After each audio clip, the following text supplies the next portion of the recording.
台南市北区的北华街当日起一栋12层楼高的公寓大楼，不过附近的住户自去年8月开始，就发现因的厝下陷起平，大地震了后是更加严重。台南市工务局嘛有监测到地下水站有咧汶水情形，所以昨就要求这个建商爱停工，甲周边15个居民紧急撤离。 今日建案基地边仔的小巷仔内，有几个去用撤离的民众，趁着雨势，赶紧倒来厝来摕生活用品。但是详细看，伊的厝唔但出现分野，甚至连门口的门条拢裂开，住户是质疑受到隔壁建案影响。也恶了啦，我家厝都崩了。你讲伊这挖啊！你去睇阿伯啊，大啲危险啦。要安怎？到时较讲。加大。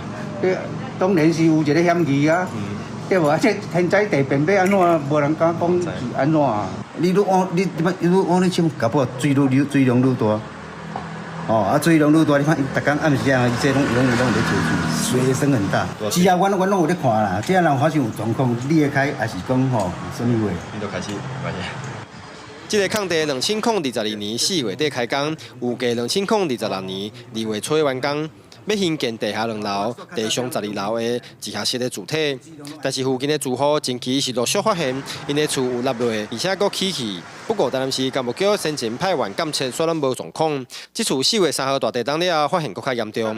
台南市工务局是再度监测，发觉工地地下水站疑似出现较严重的木水，造成厝起气。11号是命令业者停工，并且赶紧撤离附近11号的住户。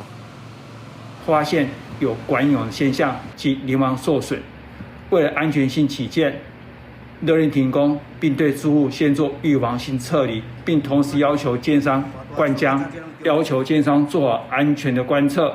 目前临房电脑侦测有些微倾，目测看不太出来，路面有小凹陷，已紧急填补。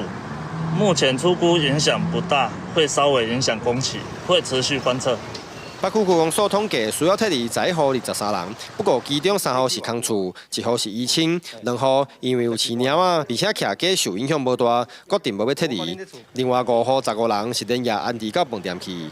后续建商除了会灌浆稳固地基，嘛表示会遵守工务局的指示，袂闪避责任。另外住户的损失，都要有待后续的讨论。记者王正云报道。